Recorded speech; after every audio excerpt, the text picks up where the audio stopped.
Soeben ist das Brandenburger Tor für Fußgänger geöffnet worden. Quando se põe abaixo um pedaço da história, não se tem ideia de como tudo começou.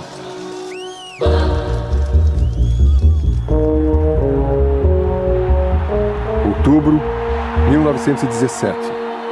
Aqueles primeiros passos dividiriam o mundo por mais de 70 anos. De um lado, o capitalismo. De outro, uma ideologia ainda inédita, talvez utópica, talvez impossível. A vitória da Revolução Socialista mudaria decisivamente os caminhos da história do século XX e o destino deste personagem em especial.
Eu sou nascido em Porto Alegre, mas com 6 anos de idade já estava aqui no Rio de Janeiro. Por exemplo, fui educado aqui na terra carioca.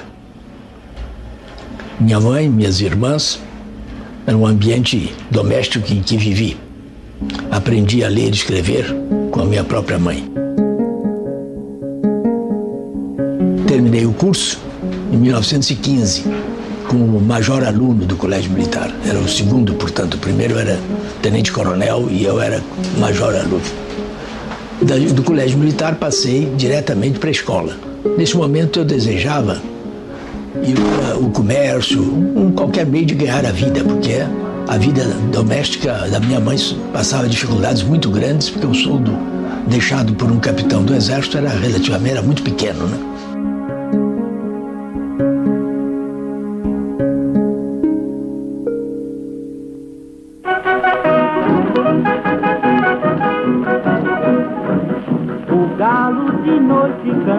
Toda a gente quis ver o que aconteceu.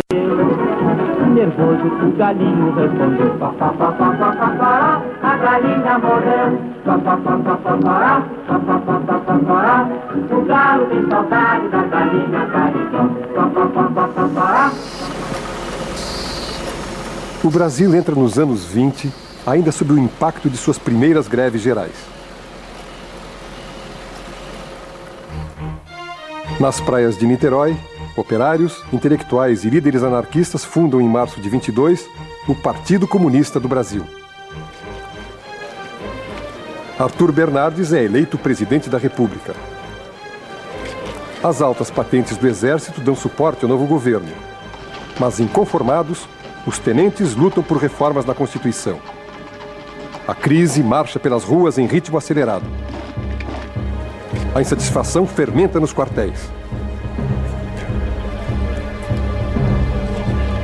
Mas tudo está ligado à agonia da chamada República Oligárquica, onde a representação política era inteiramente falseada. Tudo isso culminou no episódio de 1922, manifestação de descontentamento violenta, ardorosa e heróica, evidentemente. Em julho de 22, militares do Forte de Copacabana se rebelam.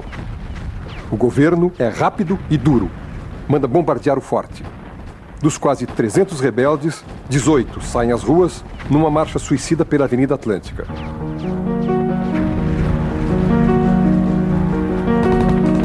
Apesar da derrota, floresce a semente do movimento tenentista.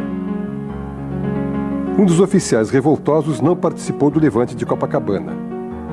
Luiz Carlos Prestes estava preso a uma cama com tifo.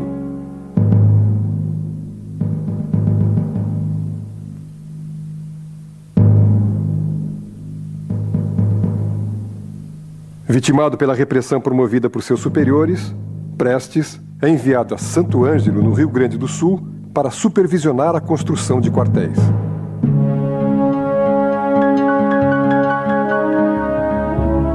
Prestes era um homem de um prestígio militar extraordinário, por ter sido um aluno brilhante da escola militar, admiradíssimo por todos os seus contemporâneos, e capitão jovem. Prestes foi capitão com 20 e poucos anos, me parece que aos 23 anos, capitão de engenharia, oficial brilhante, com uma carreira brilhante.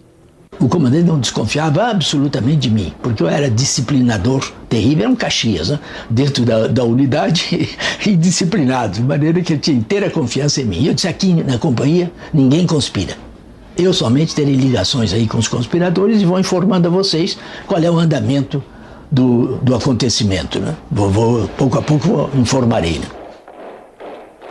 A conspiração tenentista não mais se resume às areias de Copacabana. 2 anos mais tarde, em 5 de julho de 1924, São Paulo se transforma na mais nova trincheira de luta contra o presidente Arthur Bernardes. Sob a liderança do comandante Miguel Costa, os revoltosos tomam a cidade, mas são rapidamente cercados pelos legalistas. São Paulo é castigada por fortes bombardeios.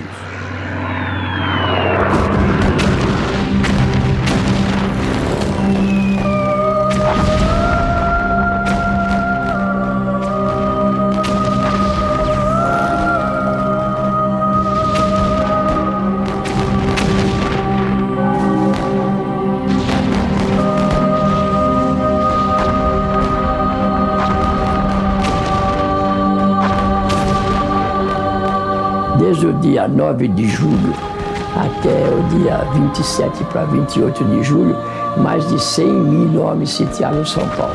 São Paulo parecia, à noite, quem olhasse dos morros, São Paulo parecia um bolo de aniversário cheio de velhinhas, que eram os incêndios de São Paulo, né?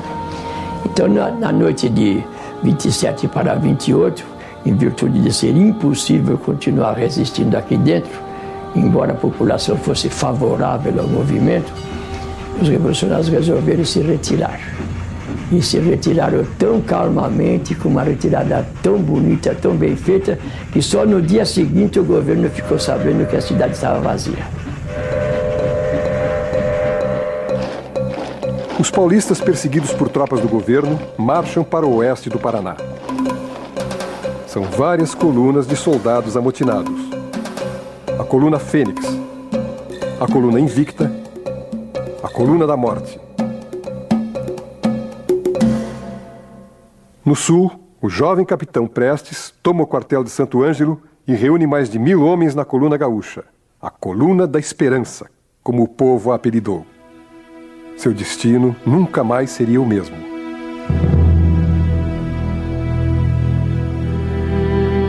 Vejo não mais ser possível resistir às intolerâncias dos nossos governantes. Levado por esta situação e pela aflição que sinto sufocar nossa gente, eu já não posso mais me calar. Preparem-se para enfrentar as duras consequências em face da atitude que terei de tomar. Afinal, foi a senhora que me educou dentro desses rígidos padrões morais e cultivou em mim a aversão a qualquer tipo de injustiça. Abraços, Luiz Carlos Prestes.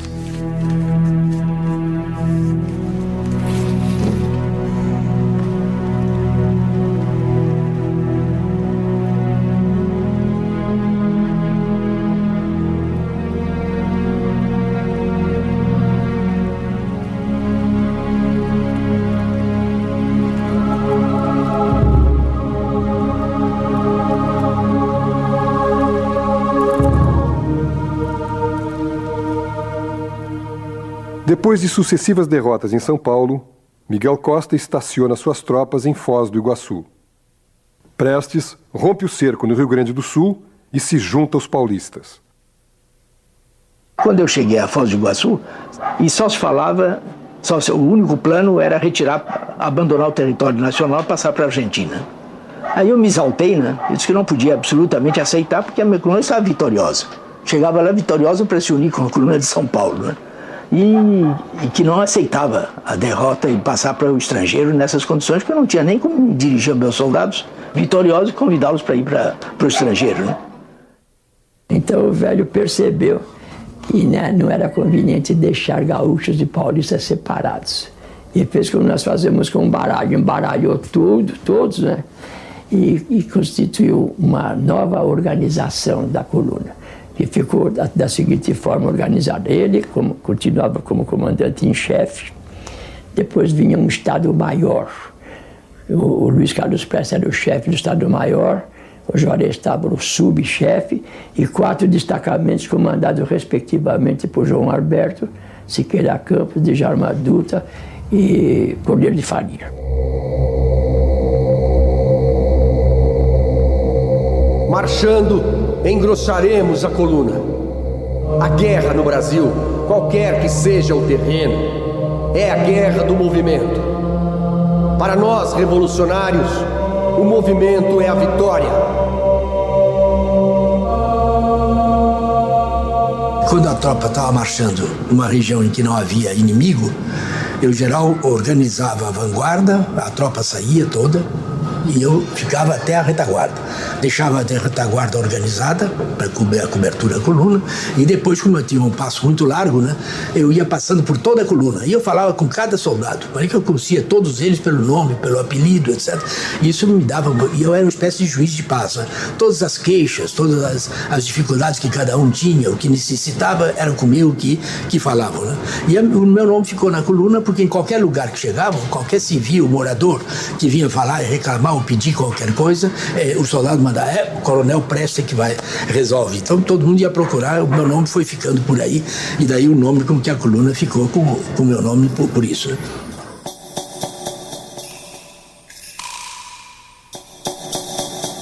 Eram mais ou menos umas 20 ou mais de 20 mulheres que acompanharam a coluna. Quando chegou aí, eu ainda era muito militar e não queria saber de mulher na coluna. Então eu dei ordens terminantes na tropa que estava organizando a passagem do Rio, que nenhuma mulher podia passar para Santa Catarina. Que cada uma voltasse para casa, né? Mas eu fui última viagem, eu participei dela. Eu fiquei até o fim. Quando cheguei lá em Santa Catarina, as mulheres estavam todas lá, né?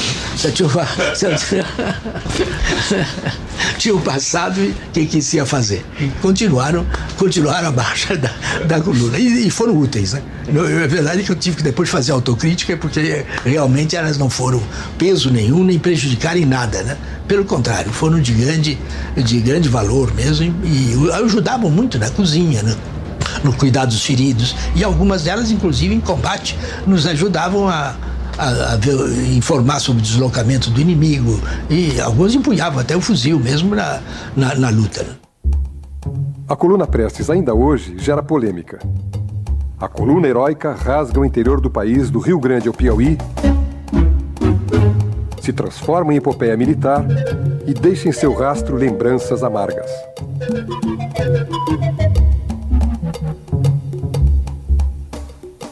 A coluna, por estratégia de sobrevivência, ela percorreu os lugares mais perdidos e mais inóspitos do Brasil, para ficar longe das estradas onde as tropas legalistas poderiam chegar, né? Então, de repente, aparecia aquele monte de homens, então eles me diziam assim, pareceu aquele povo esquisito, de fala revezada, que não sei o que estava fazendo aqui, que fazia uma bagaceira danada, comia a criação, prendia os donos, eu não sei o que eles vieram fazer, só Deus que deve saber, né? Então, essa era a impressão. De repente, aparecia aquele monte de gente comendo, precisando comer num lugar onde a comida não era suficiente, precisando vestir, precisando de mulher, né? E então eles viram a coluna como a maioria viu a coluna como uma tropa de ocupação. Então o povo fugia para o mato. Nós entramos em povoados mais tarde completamente vazios. E isso era um mal, né? Porque quando a cidade estava completamente abandonada, não era possível uma vigilância, etc., para impedir o saque, impedir que entrassem nas casas comerciais, etc., estava tudo abandonado.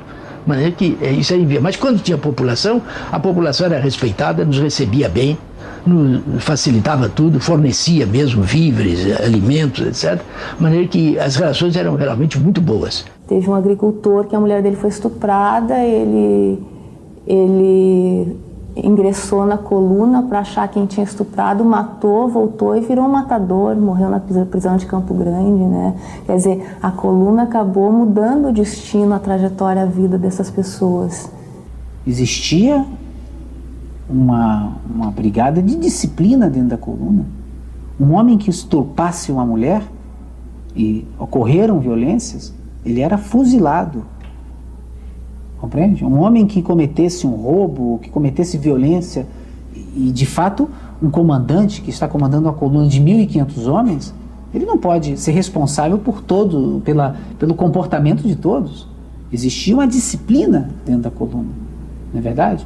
Tanto que, por exemplo, quando requisitava-se alimentos, tinha as requisições que eram assinadas por Luiz Carlos Prestes, que quando a Revolução fosse vitoriosa, né, eles seria devolvido, né, o equivalente em dinheiro, o que eles entregaram para a causa da Revolução. 1927. A Grande Marcha de mais de 25 mil quilômetros chega ao fim. Batalhas com mercenários e tropas do governo. Soldados dizimados pela fome e por doenças infecciosas. A coluna nunca foi vencida. De seus quase 2.000 homens, restaram apenas 600 para contar o final da história. Em 2 anos, a coluna Prestes é testemunha da enorme miséria que se esconde nos esquecidos sertões do país e sua façanha traduz o sentimento de mudança que o Brasil clamava. Essa realidade me impressionou muito, porque nós estávamos lutando exclusivamente, o nosso objetivo, a nossa meta era contra o Bernardes, substituir o Bernardes. Mas diante desse quadro, chegamos à conclusão que nós estamos diante de um problema social muito sério. E nós éramos ignorantes. Por que um país tão grande, né, o povo visse nesse estado de miséria? Né? Foi isso que nos alertou para compreender que estávamos errados.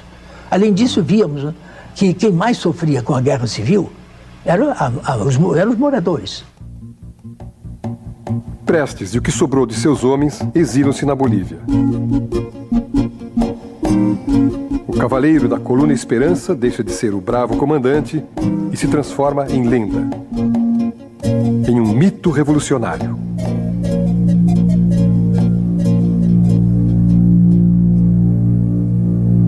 Querida mãe, só mesmo a consciência do cumprimento de um dever poderia fazer com que resistisse eu ao desejo ardente que tive e tenho de tudo abandonar e ir aí, abraçá-la e beijá-la.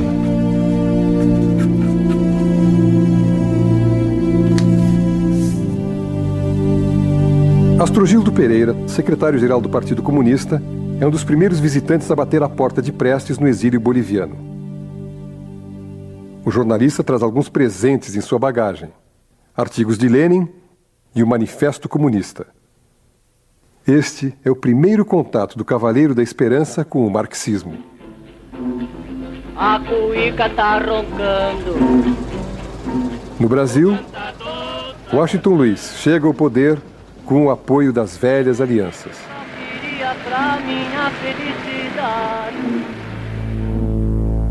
Prestes vai morar em Buenos Aires e dedica seu tempo ao estudo de textos socialistas. O personagem se defronta com seu conteúdo. Sua pálida ideia de projeto político parece ter encontrado um nome, uma ideologia, uma causa.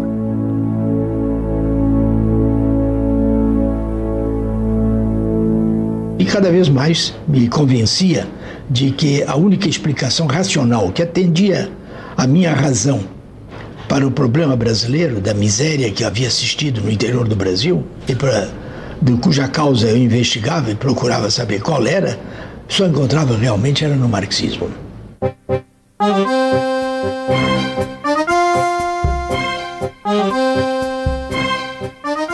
O Ocidente é sacudido pela crise de 29. A velha república agoniza nas mãos de Washington Luiz. Inconformado com o rumo da sucessão presidencial, Getúlio Vargas, governador do Rio Grande do Sul, oferece a Prestes o comando da Revolução de 30. Então, quem poderia fazer a revolução? Os revolucionários. Quem eram os revolucionários? É aqueles que fizeram a coluna. Quem são os chefes? Os chefes são Fulano, Ciclano e Beltrano. Vamos conversar com eles. E os chefes viram uma oportunidade também de participar do movimento que era a continuação do que eles já vinham fazendo desde 22 e até antes. Bom, mas precisa de um chefe geral. Então convidaram o Prestes para ser o chefe do movimento de 30. E ele, como bom hábil político, não disse não. Foi conversando. Para fazer o movimento, para comprar armas, munição, a gente precisa de dinheiro, tal, isso, aquilo. E ficaram de arrumar o dinheiro. Em reunião secreta com Vargas, Prestes coloca na mesa sua proposta de revolução popular e pede dinheiro e armas para sua causa socialista. Eles não chegam a um acordo, mas mesmo assim, Getúlio lhe envia 800 contos de réis.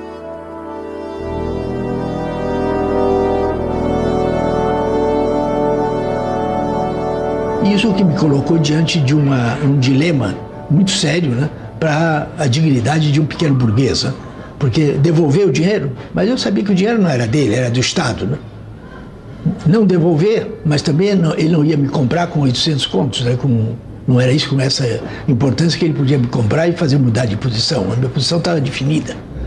Mas aí que eu fiquei com o dinheiro e mantive a mesma posição. Né? E eu disse, esse dinheiro vai servir para a Revolução. E entreguei realmente para o secretariado latino-americano já da Internacional Comunista. Né? A Revolução Brasileira não pode ser feita com Getúlio Vargas. Lutemos pela divisão das terras aos que nela trabalham, pela nacionalização das empresas estrangeiras, pela anulação das dívidas externas. A verdadeira luta pela independência nacional só poderá ser levada a efeito pela insurreição de todos os brasileiros. A violenta repercussão do Manifesto de Maio traz duas consequências imediatas. Getúlio e os tenentes se afastam de Prestes por achar seu projeto perigosamente radical. De outro lado, o PCB, comandado por Otávio Brandão, o acusa de ser pequeno burguês demais para defender ideias assim tão proletárias. – 3 de novembro. Os gaúchos amarram seus cavalos no obelisco da Avenida Rio Branco, em pleno Rio de Janeiro. É a vitória da Revolução de 30.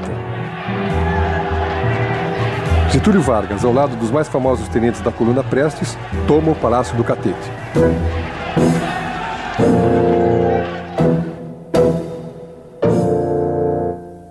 Nasce um novo tipo de Estado no Brasil. O capitalismo nacional começa a se modernizar. Até hoje muita gente não compreende. Acha que eu devia ter participado, porque então mudava o destino do movimento. É um equívoco pensar que um homem sozinho pode fazer alguma coisa. Eu era um general sem soldados, porque os meus soldados eram os tenentes. Né? Eram eles que tinham elegido para chefe militar da Revolução. E eles todos ficaram com Getúlio e eu ficava contra o Getúlio.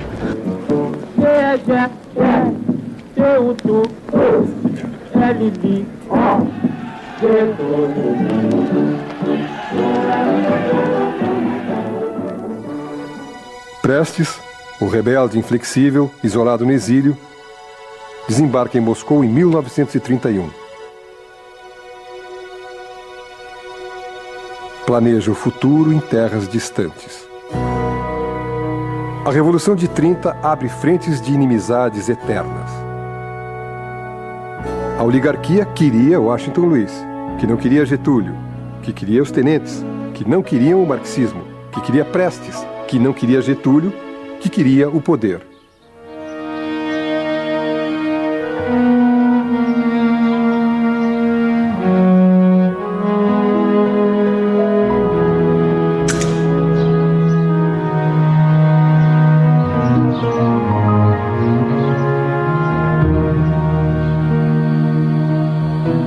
Em Moscou, meu pai então trabalhou como engenheiro.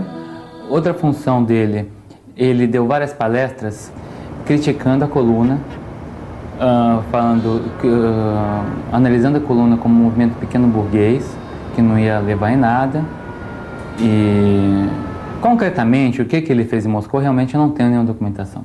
Eu só tenho umas provas indiretas da preparação de alguma atuação no Brasil. O que foi? Essa preparação se resultou em 1935. A União Soviética passa por grandes transformações. Stalin impõe sua política de depuração nos quadros do partido. Entenda-se depuração como extermínio. Prestes não consegue sua filiação no Partido Bolchevique. Convive com a realidade socialista, trabalha na construção civil e é trabalhado como futuro comandante revolucionário. O PCB tinha medo daquela figura no partido, né? Alguns por ciúme, isso é especulação, outros porque imaginavam mesmo que o Prestes era um revolucionário pequeno burguês, como eles chamavam, e que não ia ajudar nada o movimento socialista, o movimento comunista. E resistiram até o fim. Prestes pediu várias vezes ingresso ao partido e foi negado. Quer dizer, ele só entrou quando Manuilsky, que era da Internacional, deu uma ordem ao PCB para que aceitasse o ingresso de Prestes no partido. Aí eu, afinal, fui considerado membro do partido por ordem da Terceira Internacional, porque a Terceira Internacional, nessa época, realmente mandava nos partidos, deu ordem e eles publicaram no dia 1º de agosto de 1934, a Classe Operária, que era o órgão, o jornal do partido, publicou a minha adesão ao partido. Eu entrava como membro do partido. Foi só em 1º de agosto de 1934 que desde então, eu só procurava a maneira de voltar ao Brasil. Como voltar ao Brasil? As sementes da insurreição de 1935 começam a germinar. Qual a verdadeira participação da Internacional Comunista no Levante? Esta dúvida sempre impregnou a história de Prestes. Bom, a Internacional Comunista sempre se preocupou em promover revoluções em todo lugar. Aliás, nunca nenhuma deu certo. Foram os maiores colecionadores de fracassos que se conhece na história dos movimentos políticos do século XX. Provavelmente a decisão do Brasil foi tomada ao redor de 1931, 32, quando Prestes chegou em Moscou. Quer dizer, às vezes as pessoas falam nisso parecendo que descobriram a pólvora. Os partidos eram filiais da Internacional, né? Os partidos se chamavam, por exemplo, o nosso, Partido Comunista do Brasil, entre parênteses, Seção Brasileira da Internacional Comunista. Quer dizer, todos os partidos eram seções da Internacional. Outro erro da historiografia brasileira foi atribuir ao PCB um papel central. Na verdade, o PCB era considerado por Moscou como um risco de segurança. Desde o nascimento do partido, sabia-se que o partido era completamente infiltrado, completamente manipulado e completamente dividido nas mesmas lutas interiores que acompanharam toda a história dessa agremiação política. Ou seja, na fase inicial, no momento de se planejar a insurreição, o PCB foi conscientemente tirado de lado.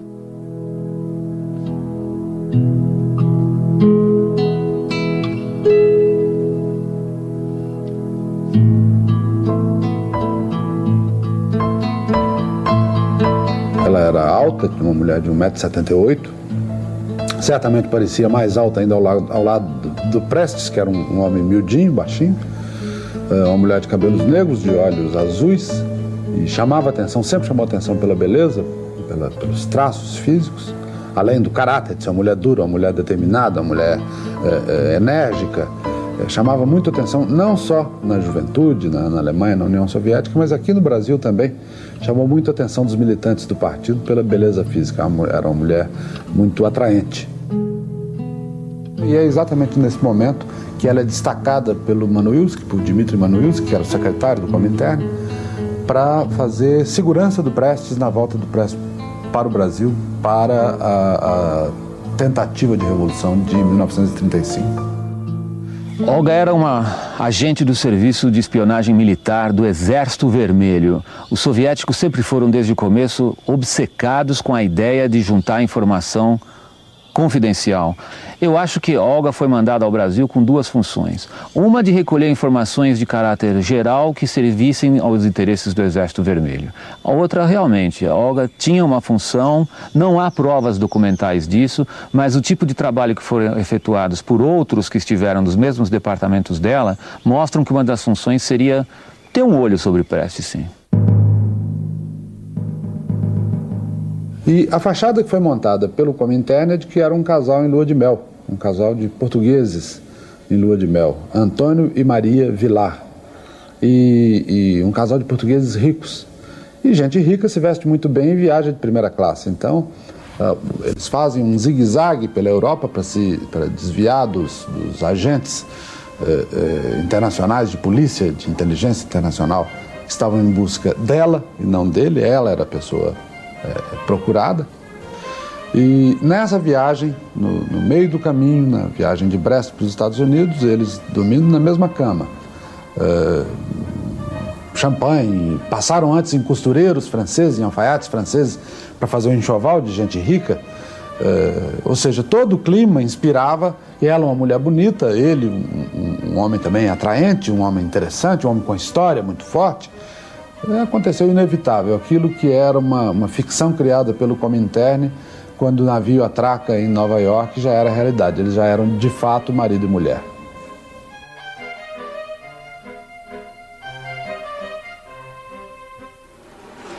Não teve nenhuma romance, nenhuma coisa romanesca, né? De maneira que foi isso. Viemos juntos, né? E fui muito feliz com ela, era uma companheira de uma dedicação muito grande. Ela hoje é considerada uma heroína alemã, né? Ele disse, bom, eu não sei se o senhor sabe que Olga foi minha primeira mulher. Aquilo passou batido pelo meu ouvido, mas daí a um minuto acendeu um beat qualquer lá no subsolo. Eu fiz as contas e falei, bom, ele é 2 anos mais velho que o século. Se isso aconteceu em 35, ele tinha 37 anos, não pode ser. Aí falei, mas desculpe, o senhor disse que ela foi sua primeira mulher? O senhor quer dizer a primeira mulher com quem o senhor viveu? Ele disse, não, minha primeira mulher. E já ia continuando no assunto, eu falei, mas um momento, eu não entendi direito, sua primeira mulher como? Ele disse, minha primeira mulher. Eu falei, o senhor quer dizer sua primeira paixão? Ele disse, não, minha primeira mulher. Foi a primeira vez que eu estive com uma mulher.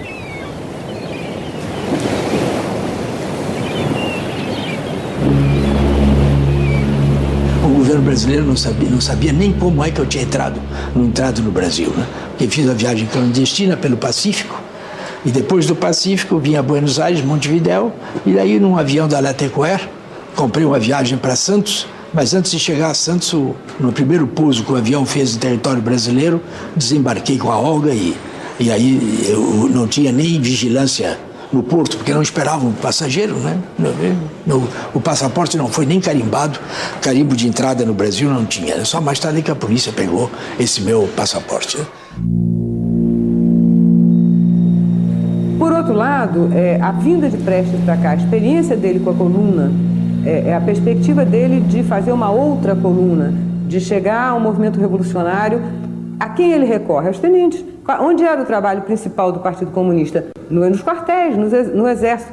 Toda a correspondência de Prestes, desde que ele chegou no Brasil até outubro de 35, é aos seus antigos companheiros militares da coluna, pedindo que fossem para o interior, organizassem guerrilhas para reviver a coluna. E eu estou convencida, e acho, porque os documentos creio que mostram isso, que Prestes era fundamentalmente um tenente, né? Evidentemente que ele era um comunista, mas a sua tradição de luta foi uma tradição tenentista muito forte que ele manteve. E ele, inclusive, diz isso, eu era fundamentalmente um tenente nessa época.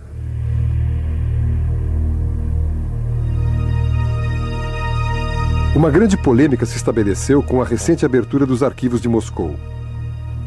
Prestes realmente contava com o apoio estratégico de experientes agentes internacionais na preparação da insurreição comunista.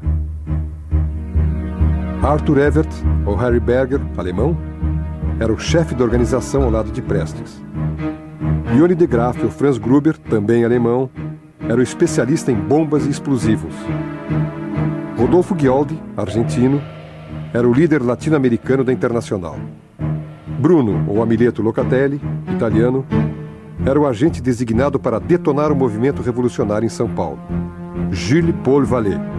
Na verdade, Pavel Stutchevsky, o espião soviético que enganou a todos, a peça-chave de Moscou no Brasil. Prestes sabia muito bem, pela experiência que ele tinha de Moscou, que este homem, Stutchevsky, não só controlava o dinheiro, ele era o homem da polícia política. Em todos os movimentos patrocinados pela Internacional Comunista, o homem da polícia política acabava sendo o mais importante. Prestes recebia um salário de Moscou, não só ele, todos os participantes dessa operação recebiam um salário. Os participantes brasileiros, ou seja, aqueles ligados ao Partido Comunista, eram muito mal pagos, inclusive. Havia ali um sistema de duas classes. Quem vinha de fora era privilegiado e recebia salários bastante bons. O que, aliás, é legítimo, já que eles estavam fazendo um trabalho, por que não deviam ser pagos? Primeiro, quando eu só comecei a trabalhar, eu tinha um certo medo de que a figura do meu pai vai ser de uma forma prejudicada, que eu vou encontrar alguma coisa que prejudique sua figura. Mas quanto mais eu fui aprofundando a pesquisa, quanto mais eu vi a dignidade do meu pai. É uma coisa impressionante. Sim, ele recebeu verba para a atuação em 1935 no Brasil. Sim, ele teve ligação com Moscou. Sim, ele atuou, combinou com Moscou, teve agentes e tudo. Mas isso, ele nunca atuou por seu próprio benefício. Ele abraçou uma grande causa e acho que isso até o final da vida ele carregou com honestidade, sinceridade e coerência.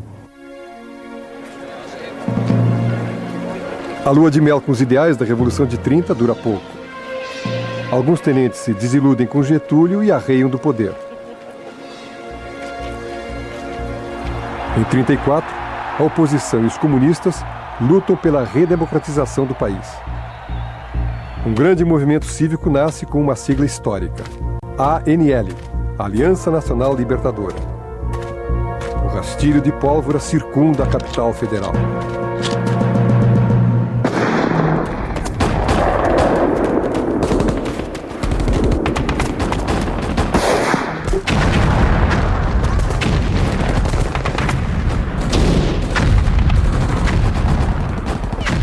Em 25 de novembro de 1935, a cidade de Natal amanhece vermelha. O primeiro estouro é espontâneo e surpreende Prestes e a direção do movimento no Rio de Janeiro. Horas depois, em Olinda e Recife, os comunistas se rebelam e dominam as duas cidades. O levante não tem as dimensões planejadas. O Nordeste socialista é sufocado em menos de 3 dias. Quer dizer, em Natal foi um movimento de quartel. Mais uma quartelada que durante o ano desde 30 vem ocorrendo no Brasil com a maior frequência. Eu fiz o levantamento de algumas, mas não passava muitos meses sem haver uma rebelião de quartel. E houve esse movimento de quartel por causa da expulsão de uns militares que tinham feito baderna lá. Quando detonou a Revolução em Natal, a de Recife foi resolução da direção do partido em Recife. E Prestes, quando sabe que a posição dele, isso está nos documentos e ele repetiu sempre mais tarde, era o seguinte: e agora, o que a gente vai fazer? Houve uma grande discussão no Brasil se a ordem para deflagrar o movimento veio de Moscou ou se foi dada pelo Prestes. Na verdade, foi dada pelos dois, por uma daquelas coincidências históricas que, se a gente colocar num filme, todo mundo acha que é um roteiro mal feito. É o seguinte: Prestes pergunta a Moscou: posso ir para a luta? E Moscou manda a resposta: vá, porque eu estou dando mais dinheiro. Só que as coisas andaram mais depressa do que o Prestes imaginava. E ele foi obrigado a ir para a luta antes que a resposta positiva de Moscou chegasse. Então, no fundo, quando o Prestes dizia, como ele disse durante a vida toda, fui eu que dei a ordem, ele está dizendo uma meia-verdade, porque ele ocultou que ele primeiro pediu ordens. Dei as ordens principais, algumas delas foram apreendidas pela polícia, né? Outras são conhecidas, né? Particularmente aí para o 3º Regimento de Infantaria, que o chefe, o dirigente revolucionário é eu, Agildo Barata, com um grande número de oficiais que o seguiam. E o movimento foi, a verdade, foi puramente militar. A Escola de Aviação Militar se levantou e o 3º Regimento. E o pior que aconteceu é que a luta dentro do 3º Regimento foi uma luta muito séria, demorada, facilitando que o governo fechasse aquela desfiladeiro que é a Praia Vermelha.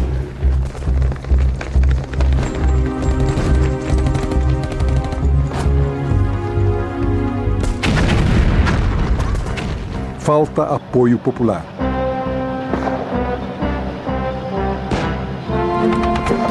Não estouram as greves esperadas. Só os quartéis mostram algum fôlego. Depois de milhares de balas e poucas baixas, os destacamentos se rendem.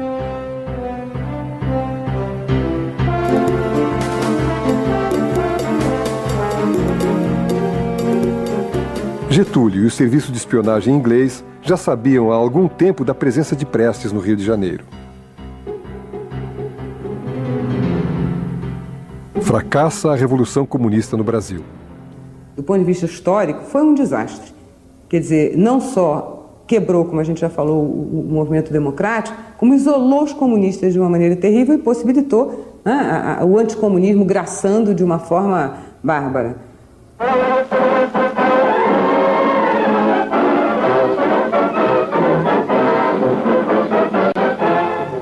O governo e o povo brasileiro homenageiam a memória dos que tombaram em defesa das instituições nacionais em 27 de novembro de 1935. O presidente Getúlio Vargas deposita, em nome do governo, uma coroa de flores junto ao mausoléu daqueles mortos. O dia 27 de novembro fica marcado a ferro e fogo na memória militar. Utilizado como o dia da vitória contra o inimigo interno, alimentaria um ódio implacável do exército e da sociedade em geral contra os comunistas. Foi uma onda de terror que se abateu sobre o Brasil, chefiada em grande parte pelo capitão Filinto Miller, que tinha sido expulso da coluna anos antes e que foi destacado como chefe de polícia do Distrito Federal, com um poder muito grande, poder equivalente ao de um ministro. Ele participava de reuniões ministeriais, despachava diretamente com o presidente Getúlio Vargas, às vezes tinha mais autoridade do que muitos dos ministros, e é ele que é encarregado de caçar Luiz Carlos Prestes. Ele tinha duas razões aí, uma de natureza ideológica e outra de natureza pessoal, de vez que ele tinha sido expulso da coluna anos antes por corrupção, por covardia e por corrupção. Mais de 10 mil pessoas são detidas e interrogadas. Com a prisão de Harry Berger, os agentes estrangeiros caem um a um. Um deles, o jovem norte-americano Victor Allen Barron, especialista em radiotransmissão, é submetido a torturas indescritíveis e deixa escapar o nome do bairro carioca onde Prestes e Olga se escondem. A polícia vasculha casa a casa. São 40 dias de perseguição. Bom, a polícia cerca a casa pela frente, ele tenta fugir pelos fundos, os fundos estão ocupados por soldados também, ele de pijama, e a hora que ele corre, a ordem era matá-lo, a ordem que os policiais tinham era de levá-lo morto para a prisão. E ele vem para a sala da frente novamente, talvez tentando escapar por ali, uma coisa assim, e os policiais entram e apontam carabinas e metralhadoras para ele, e nesse momento a Olga salta na frente dele, é uma cena heróica, ela já grávida, já esperando o bebê, ela pula na frente dele, uma mulher muito grande, e diz: não atirem que ele está desarmado.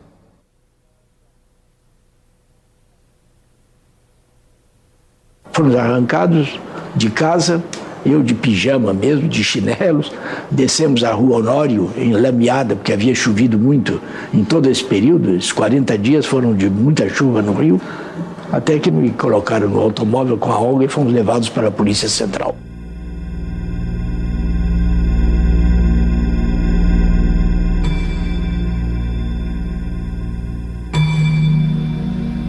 E ele é colocado, é uma cena muito cinematográfica, muito bonita, porque ele é colocado dentro de um elevador, desses elevadores antigos de porta sanfonada. Ela está do lado de fora, a porta do elevador fecha e é a última vez que eles se veem na vida.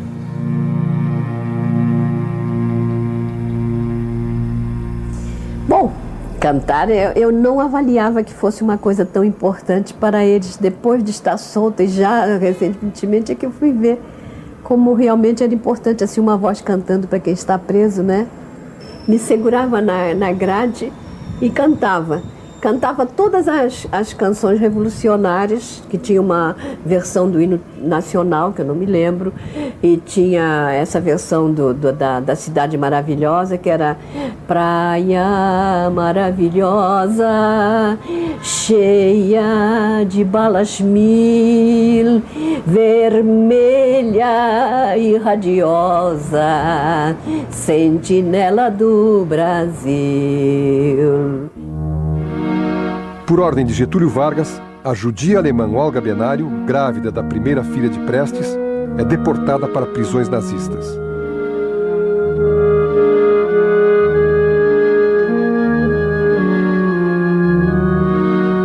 Anita nasce no final de 36 e, ainda bebê, é resgatada das celas alemãs por sua avó paterna para ser educada sob a lembrança da mãe e a glória do pai.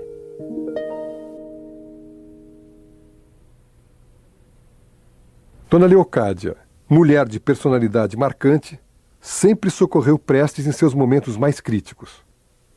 Com Anita nos braços, percorre o mundo lutando pela liberdade do filho que padece nos porões da ditadura Vargas.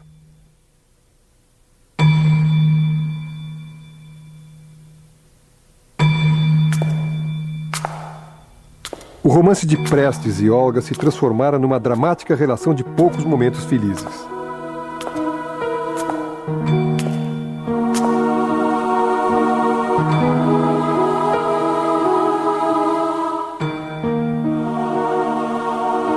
Olga é executada numa câmara de gás em 42, num campo de concentração no sul da Alemanha.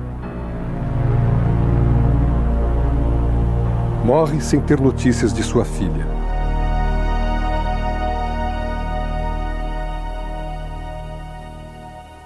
Quando a mulher de Berger foi presa, Olga já estava presa. Por engano, o guardinha lá, que aliás era muito simpatizante, nos ajudava muito, né? Simpatizante humanamente, né? Não politicamente. E, então, ele, por engano, levou-a lá para a nossa sala, a mulher de Berger, sabe?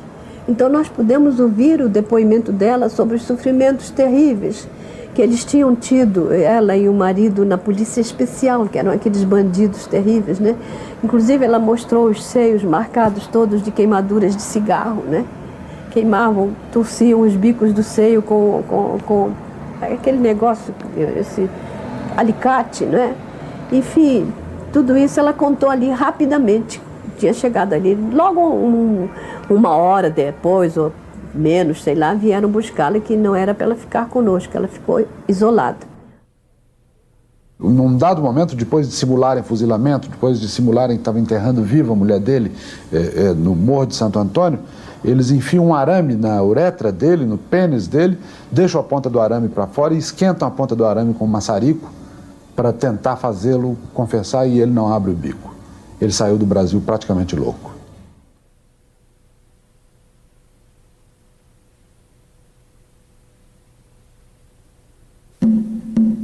Miranda, secretário-geral do PCB, carregou nas costas a culpa do precipitado levante comunista. A revisão dos fatos de 35 permite reavaliar a história deste homem que foi entregue à impiedosa condenação política. Não é por culpa dele, foi meu pai, Georg e Evert, que decidiram se levantar dia 27 de novembro, e não o Miranda.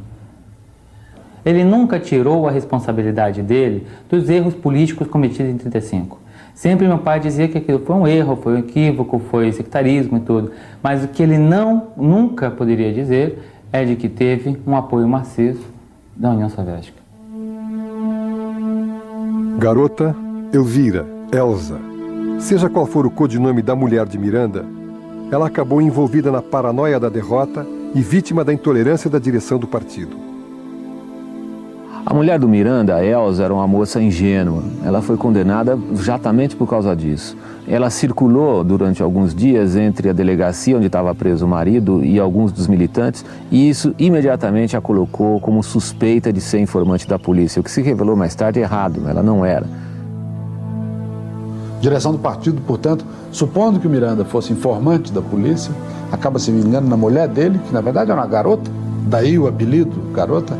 Era uma menina de 16 anos, 17 anos, uma menina mal formada, uma menina, essa sim, semi-analfabeta, e que é morta de uma maneira brutal. Ela é esganada por três altos militantes do partido, o cadáver é quebrado ao meio, os ossos são partidos pela cabeça dentro de um saco, um saco de aninhagem, para poder ser sepultada no quintal da casa de um dos dirigentes do partido.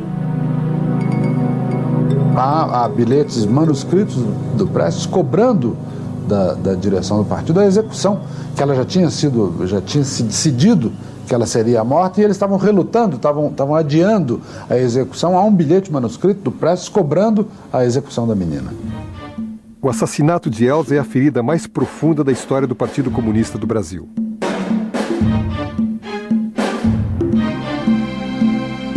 Este trágico justiçamento gera um processo-crime contra Prestes, que é condenado a 30 anos de prisão. O horizonte não traz boas novas, mas se alguém cavalgou a esperança, pode muito bem domar o pessimismo.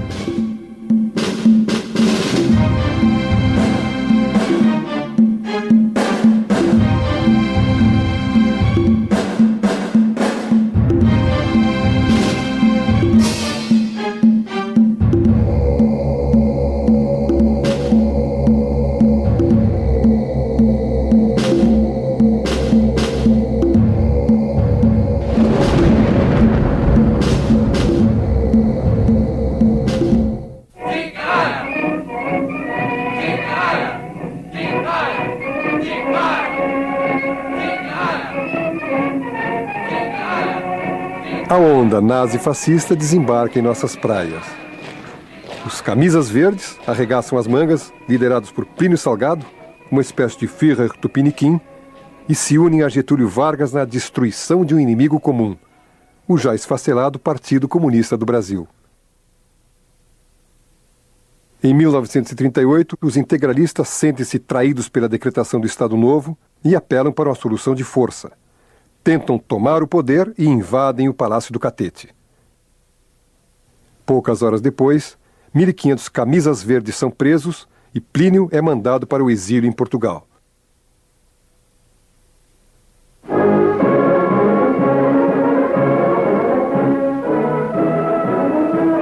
O Estado Novo tem duas caras.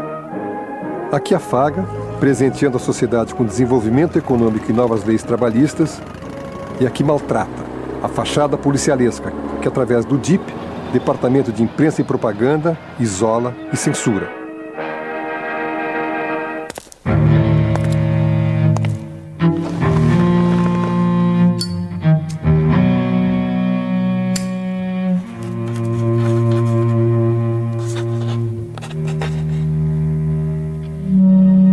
Prestes amarga incomunicável seus anos de prisão e desconhece a morte de sua mãe, Dona Leocádia.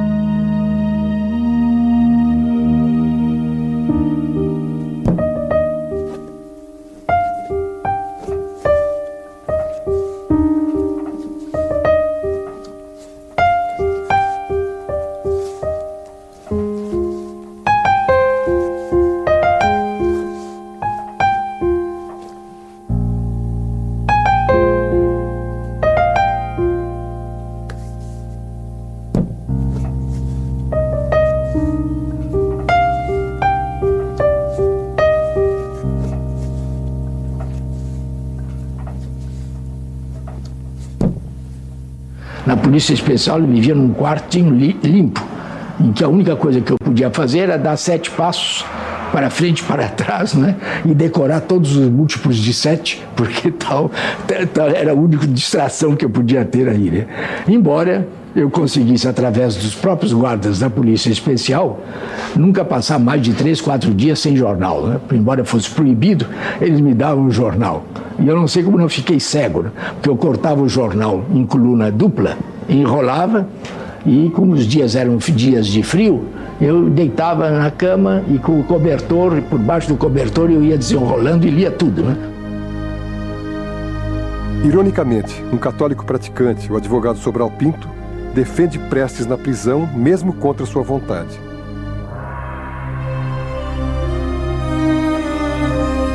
No almoço de 19 de abril de 45, Prestes come peixe ensopado, feijão e arroz. Esta é sua última refeição na penitenciária. Com o final do Estado Novo e a anistia aos presos políticos, seus 30 anos de prisão se resumem a 9. Agora, com 47 anos, Prestes, já nomeado secretário-geral do Partido Comunista do Brasil, finalmente vai dormir em casa.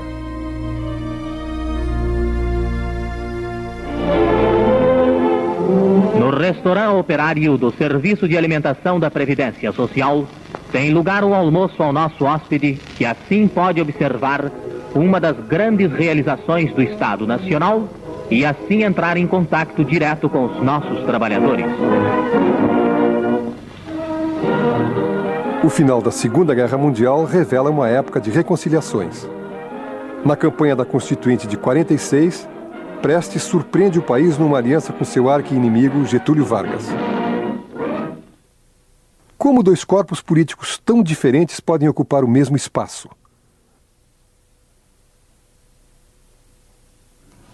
Um dos gestos mais polêmicos praticamente da vida do Prestes é o apoio que ele dá a Getúlio Vargas em 1945, pouco tempo depois de ter sido executada, de Olga ter sido executada num campo de concentração, numa câmara de gás, na Alemanha.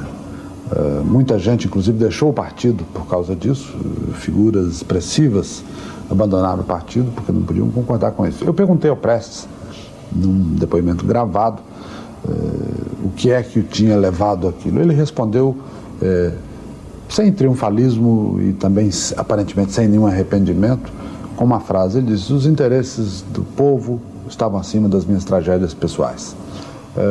Ele não chegou a fazer acordos com Getúlio, ele apoia Getúlio, ele sobe num palanque, inclusive uma foto nebulosa dá a impressão de que o Prestes está levantando a mão de Getúlio. Não é verdade, que está segurando o microfone para Getúlio, não é verdade, é uma outra mão que está ali por trás. Mas efetivamente ele apoia Getúlio Vargas em 1945.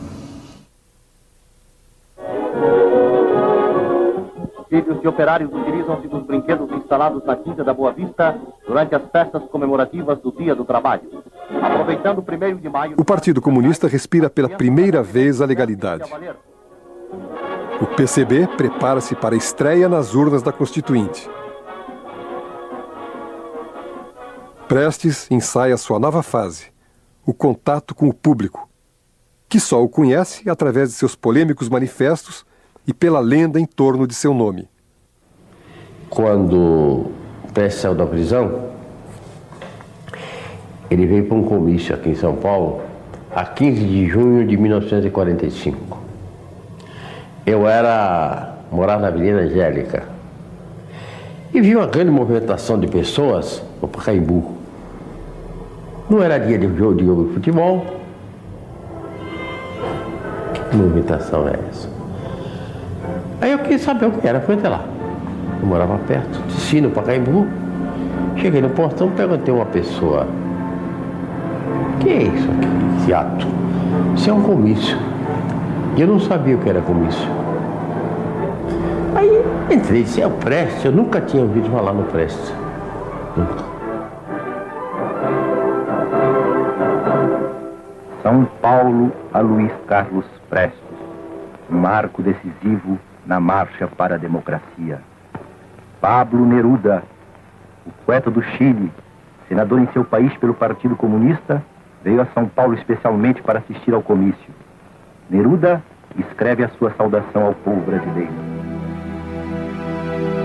Desde todos los rincones de nuestra América, el pueblo te saluda, Prestes, con sus pequeñas lámparas en que brillan las altas esperanzas del hombre. Hoy pido un gran silencio de volcanes y ríos. Un gran silencio pido de tierras y varones. Pido silencio a América, de la nieve a la pampa. Silencio. La palabra al capitán del pueblo. Silencio.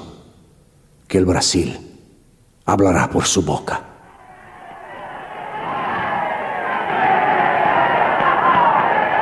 O futuro que nos cabe construir com os materiais de que dispomos, com as forças que efetivamente possuímos e na base da realidade econômica, social e política de nossa terra e do mundo. Salve, povo de São Paulo! Viva o Brasil, livre, unido, democrata e progressista!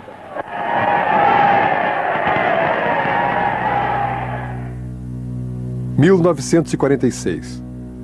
Depois de longos anos de ditadura, o Brasil vive eleições livres.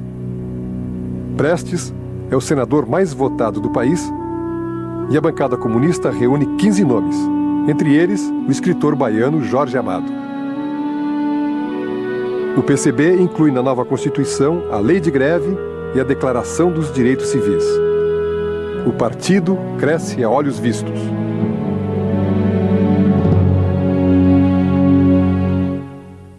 Prestes e Anita se encontram pela primeira vez. Agora, com 9 anos, ela é quase uma adolescente. Além de senador da República, as imagens revelam a figura de um pai zeloso.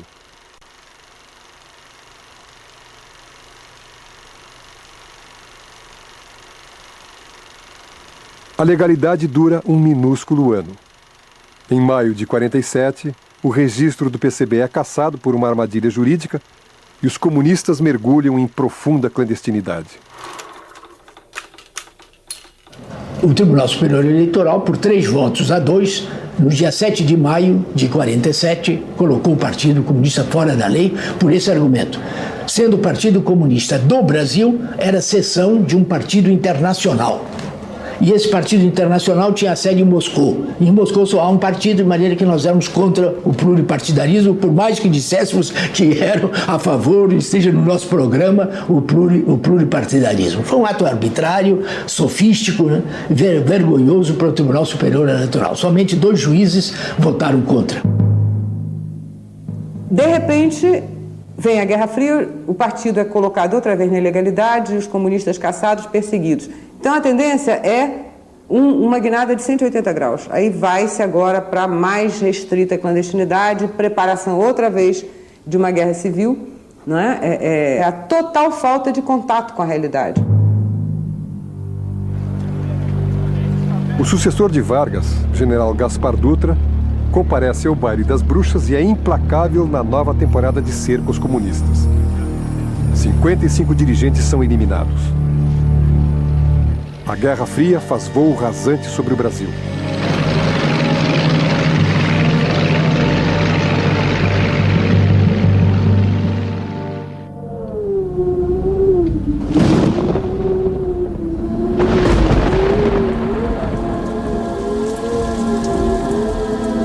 No início dos anos 50, um terrível e definitivo conflito parece iminente. Capitalismo e comunismo medem forças num cabo de guerra irresponsável.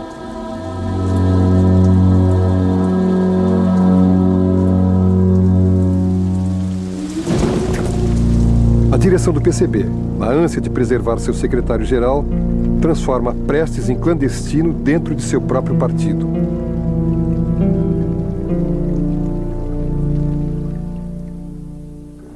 Ele era prisioneiro da executiva, não era do conselho, do comitê, era prisioneiro da executiva. A executiva não tinha nem interesse que ele tivesse contato conosco. Aí nós fomos e contamos para eles a situação que estava. Aí ele, aos poucos, foi se jogando também para participar das reuniões, porque eles diziam que era um grande perigo o Prestes participar das reuniões e tudo, que ele não devia participar. E nós achávamos que, pelo contrário, porque havia um fator, é que ele era o único homem capaz de unificar o partido. Aliás, durante muito tempo essa foi a história. O Prestes era o homem capaz de unificar o partido.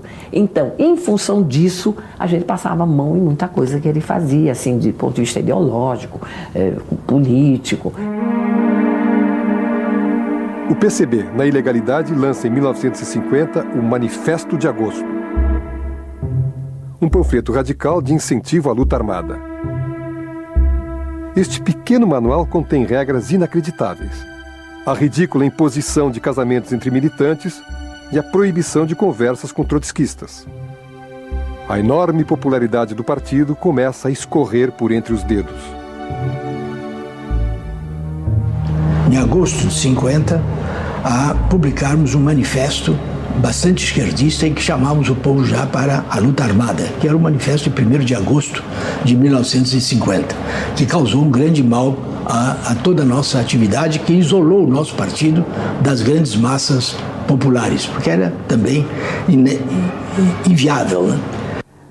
Prestes era um homem legendário e era apoiado por um grupo que dava a essa liderança de tipo carismático o maior apoio.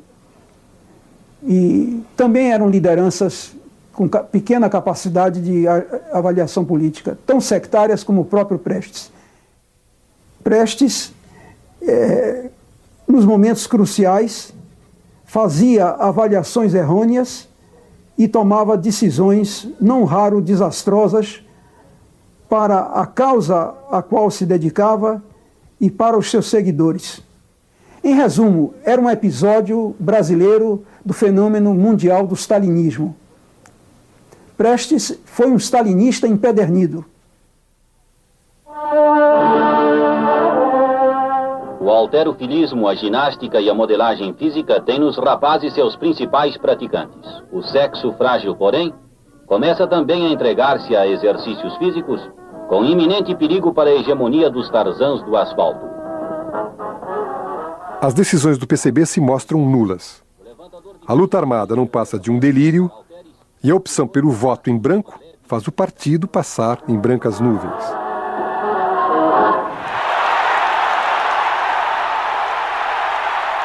– 1950.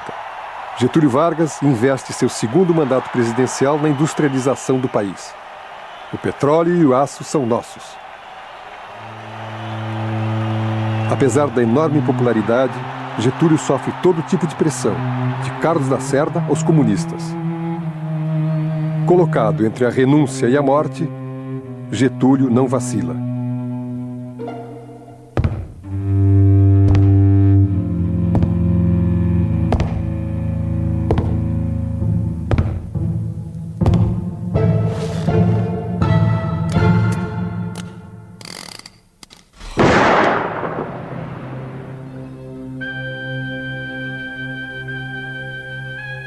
Mas esse erro do Prestes foi fundamental na vida dele. Na véspera do suicídio de Getúlio, ou seja, 23 de agosto, o jornal do partido ataca o Prestes, ataca o Getúlio. Não percebe que o Getúlio está sendo, digamos assim, imprensado contra a parede. Ele não percebe, ninguém do partido, pelo menos quando manda no partido, teve consciência do que estava se passando. Ficou preso aqueles detalhezinhos, fizeram o jogo da burguesia mais estúpida que o Brasil já teve, que foi a burguesia lacerdista, entendeu? E pressionando Getúlio, levando o Getúlio às cordas até o suicídio. Acordaram quando? Acordaram quando o povo começou a incendiar caminhonetes da Tribuna da Imprensa, do Lacerda, e da Voz Operária Aí eles acordaram, eles viram que não era bem aquilo.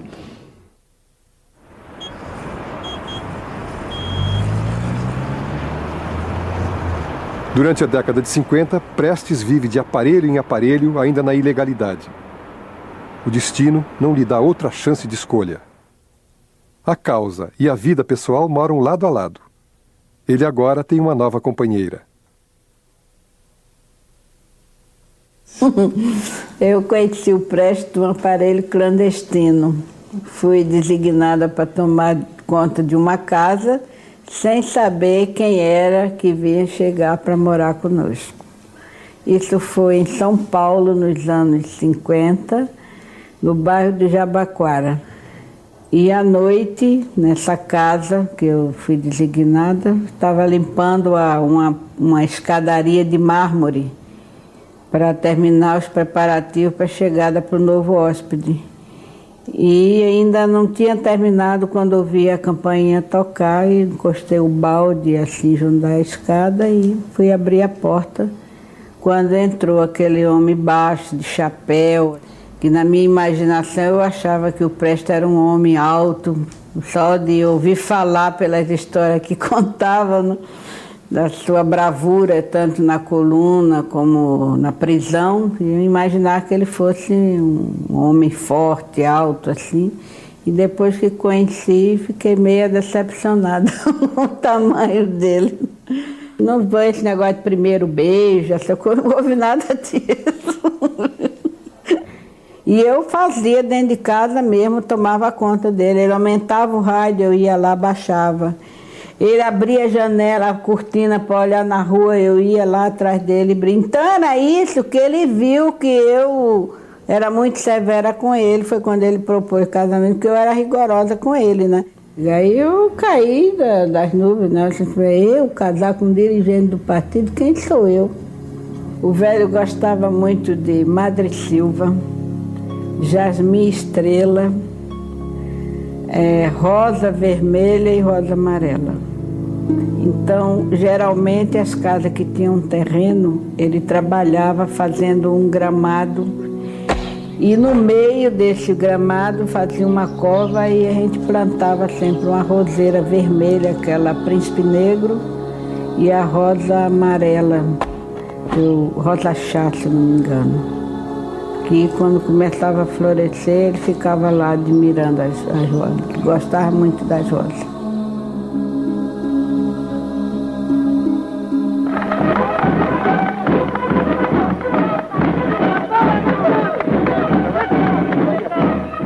На Украине, в Белоруссии, если вы будете укать против нас и будете опять готовить нападение, мы так ухнем, что больше не будешь укать. O impacto do relatório Khrushchev joga o PCB numa crise interna sem precedentes. Khrushchev revela que Stalin exterminou mais de 20 milhões de pessoas, vítimas da depuração ideológica. Esse congresso trouxe um grande abalo para todo o movimento comunista internacional, principalmente pelo documento em que se criticava o culto à personalidade de Stalin, que foi um abalo para todo mundo, porque todos nós víamos no Stalin a personificação do movimento comunista internacional, né, da luta revolucionária. A autocrítica socialista obriga Prestes a reavaliar sua posição e realinhar o PCB com a nova ordem comunista. Suspensa sua prisão preventiva, Prestes é de novo um cidadão comum. Eu passei de janeiro de 48 até março de 58, quer dizer, mais de 10 anos, em rigorosa clandestinidade, com muita dificuldade de conhecer o que se passava até no país e dentro do partido, né?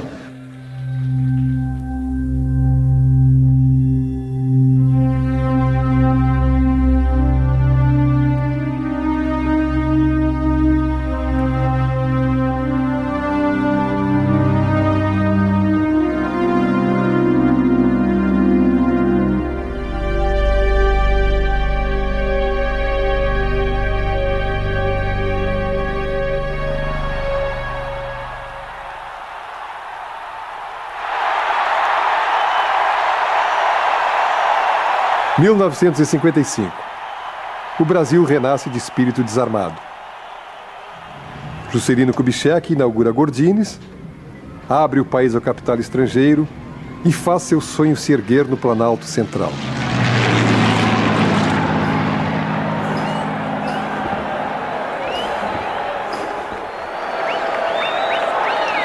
Não chegou à aliança no sentido estrito. A aliança foi uma aliança tácita, ou seja, o governo, embora tivesse todo o instrumental para poder sacanear a vida do Partido Comunista, ele se comprometeu a não prejudicar. Não iria botar nenhum comunista preso, como não botou, não iria perturbar os movimentos paralelos que o partido fazia, vários organismos, várias organizações, vários movimentos classistas, uma certa penetração no meio sindicais. Enfim, o governo ia tratar o comunista como se não existisse, nem para o bem nem para o mal. Por sua vez, o Partido Comunista não iria bagunçar o terreno, ou seja, não iria provocar grandes agitações, grandes greves, ia dar um sursi para o governo. Isso funcionou, a contento. Funcionou 100%. Em 1961, o Brasil anda na corda bamba do peculiar humor de seu novo presidente eleito. Jânio Quadros, como um galo de briga, dita regras bastante incomuns. Proíbe o biquíni de 2 peças em Ipanema. E sacode maracas com revolucionários cubanos em Havana.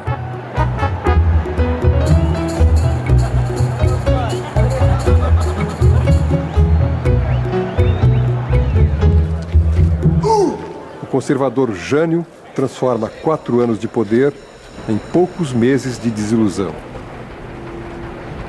A renúncia de Jânio reacende a impaciência dos quartéis.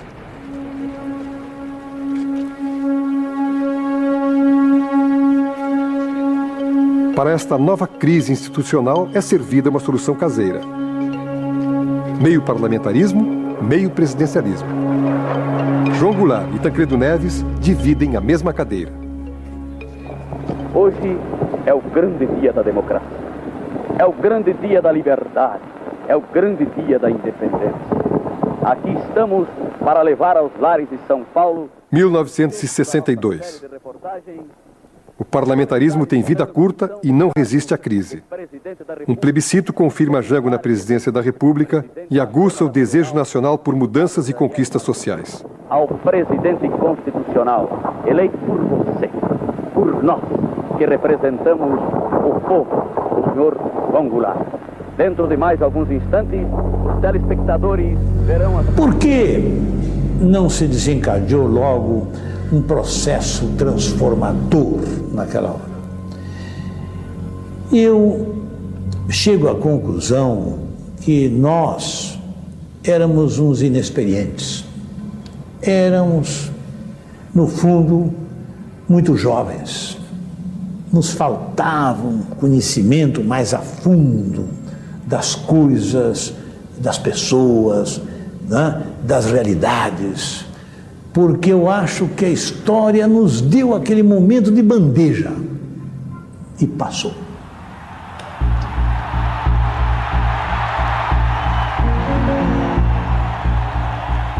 O pensamento de esquerda se espalha pela sociedade. O temor da eclosão de um movimento revolucionário assusta a elite brasileira e coloca a caserna em estado de alerta. O país se radicaliza rapidamente.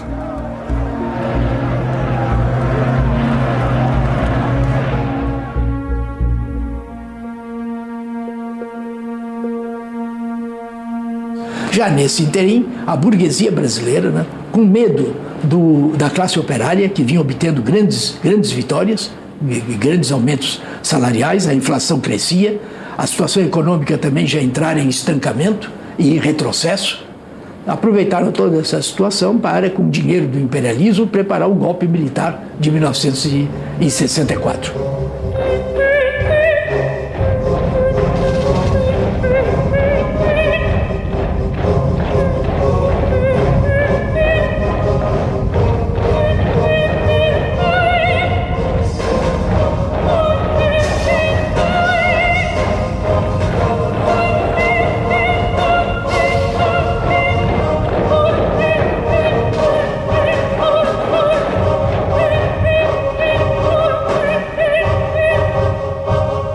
Estávamos sentindo que uma reação se preparava, mas jamais imaginava que pudesse se desencadear assim, tão rapidamente.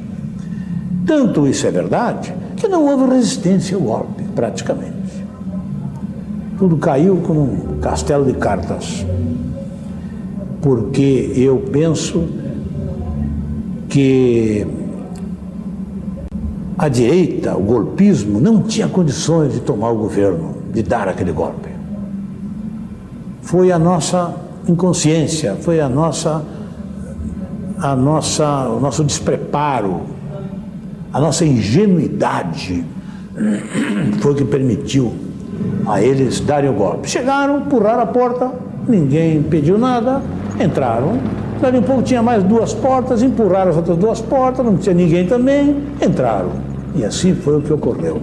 Eles não estavam preparados para dar o golpe, e se houvesse uma posição de alerta do governo e de todas as áreas democráticas e populares, eles não tinham jamais condições de dar aquele golpe. 64. Todos nós fomos derrotados em 64. O Partido Comunista, o Movimento Nacionalista e Democrático e também a classe operária. E a classe operária sofreu a pior derrota, que é a derrota sem luta. Recuou sem lutar.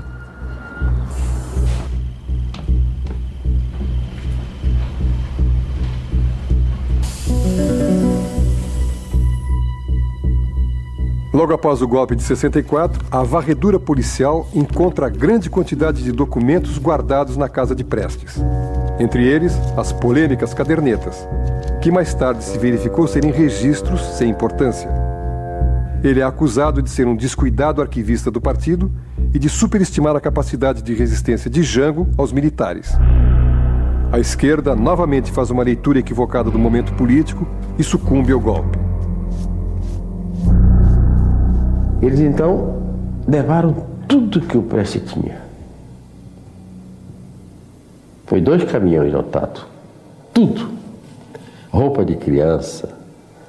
A Maria tinha ganho um casaco de pele de onça, que era tentado em Moscou, muito bonito, porque eu não levei nada. E Prestes tinha muitas talheres de prata, porcelanas. Ele ganhava muito presente, né? Ele era sempre assim. Levaram tudo embora. Até as lâmpadas eles tiraram.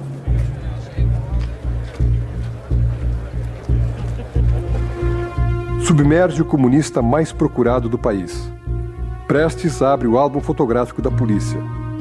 Regime fechado, militante fichado.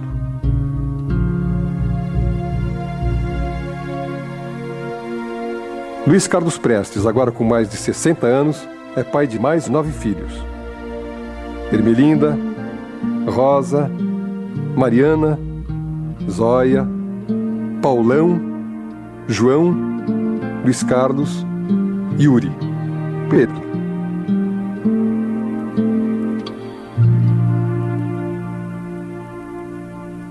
Na verdade, no momento que eu tive mais contato com o Prestes, foi quando, logo depois do golpe de 64, eu mantinha contatos clandestinos com ele, ficava em algumas casas aqui em São Paulo, eu visitava, às vezes sozinho, às vezes com algum irmão, e nessas visitas os contatos eram sempre de cobrança, quer dizer, não, podia ser de forma diferente.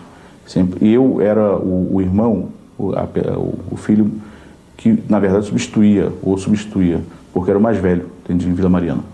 Então, na verdade, tinha uma cobrança, como é que os outros garotos estavam, como é que se comportavam. E, na verdade, eu fazia o papel do pai, ou, enfim, do homem mais velho dentro de casa. E uma pessoa nos apanhava, aí mandava, não amarravam, não tampavam os olhos, mas mandavam fechar os olhos.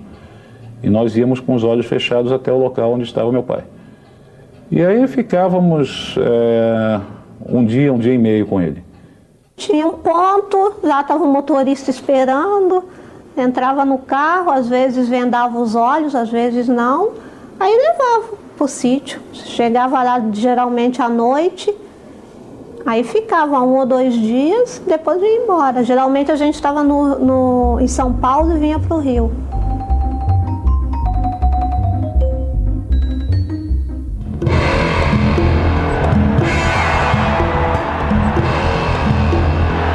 PCdoB, linha cubana, PCBR, polaco, foquismo, via chinesa, linha rural, linha pacífica, ALN, ala vermelha, dissidência comunista, AP, dissidência urbana, VAR Palmares, VTR, foquismo, via chinesa. Os rachas do PCB abrem um leque de dezenas de siglas e intenções que optam pela luta armada.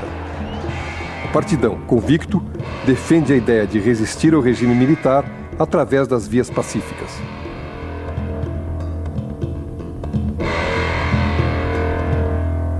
Havia entre nós uma guerra de slogans nas manifestações. Enquanto nós gritávamos só a luta armada derruba a ditadura, eles gritavam só o povo organizado derruba a ditadura. Havia já um confronto de posições que se estendeu no pós-64.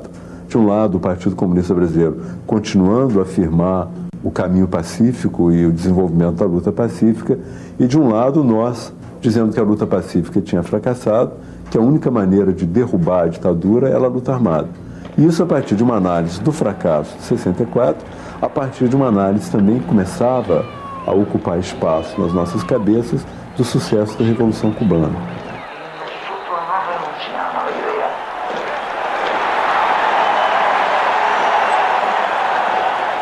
A direção do partido, no entanto, a maioria do Comitê Central, era contra isso, achava que não havia condições. Nós não somos contra a luta armada. A luta armada é uma forma de luta que a própria massa pode escolher em determinados momentos. Mas naquela época a luta armada era um erro. Era uma coisa equivocada.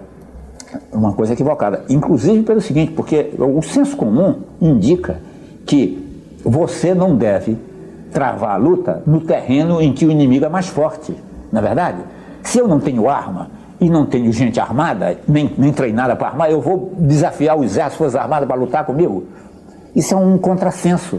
Agora, onde o exército perdia de nós? Exatamente na luta pela liberdade democrática, porque ele representava e apoiava um governo antidemocrático. Em 13 de dezembro de 68, se deu um golpe dentro do golpe. Houve o AI-5. Se reajustou a economia, começaram também havia mais os capitais, começou a haver um processo de crescimento econômico que permitiu cooptar de novo a classe média.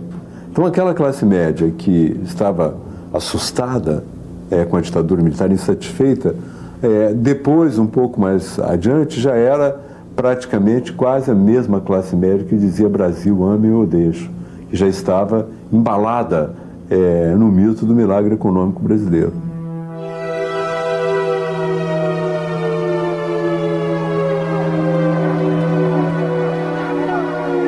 Muitos jovens militantes pegam em armas para combater o regime militar. Assaltos a banco, sequestros, trocas de prisioneiros, repressão, tortura. É mais uma exibição do filme triste da repetitiva história brasileira.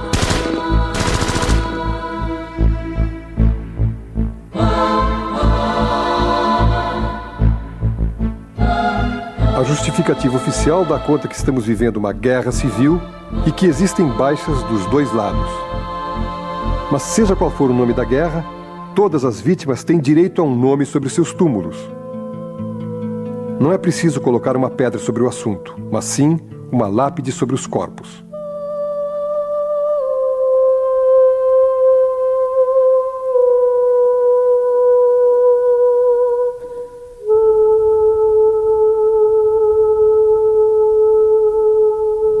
Nós fomos dizimados.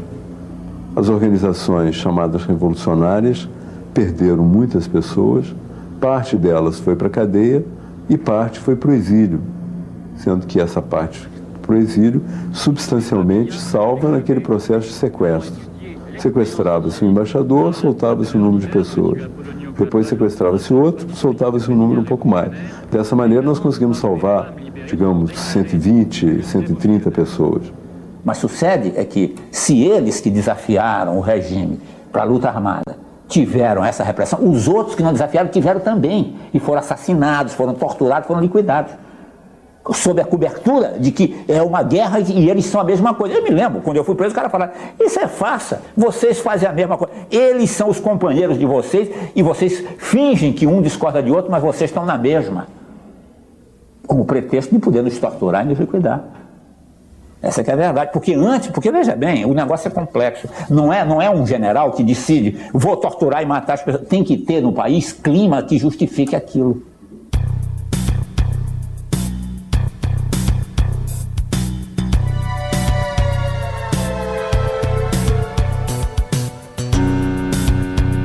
Enquanto a maioria é embalada pelo sonho do Tri, Prestes, disfarçado, arruma as malas para resistir fora do país. A sociedade civil, contando com vários comunistas, começa a se articular em torno da bandeira da redemocratização. Em 71, a reunião do Comitê Central, proposta de numerosos companheiros, ficou resolvido que para salvar a devida perseguição que se intensificava, o Comitê Central, numa de suas reuniões, podia cair todo, era necessário que uma parte do Comitê Central fosse para o estrangeiro. Eu compreendi que não era por segurança, era para me isolar e isolar outros companheiros da direção partidária. Mas aceitei, porque era a única saída naquele momento. De maneira que em março de 71 eu fui para o estrangeiro e fui para a União Soviética, onde fiquei até a anistia em 79. A unanimidade em torno da liderança de Prestes começa a ser questionada dentro do PCB. O velho tem que dividir sua causa entre a crise interna do partido e a perigosa arte de ser comandante em chefe de uma numerosa família.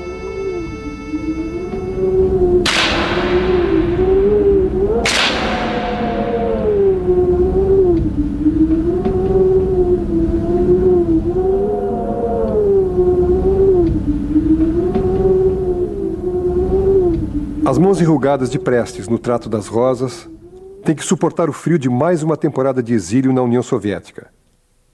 Luiz Carlos Prestes, codinome O Velho, inicia sua luta pela anistia.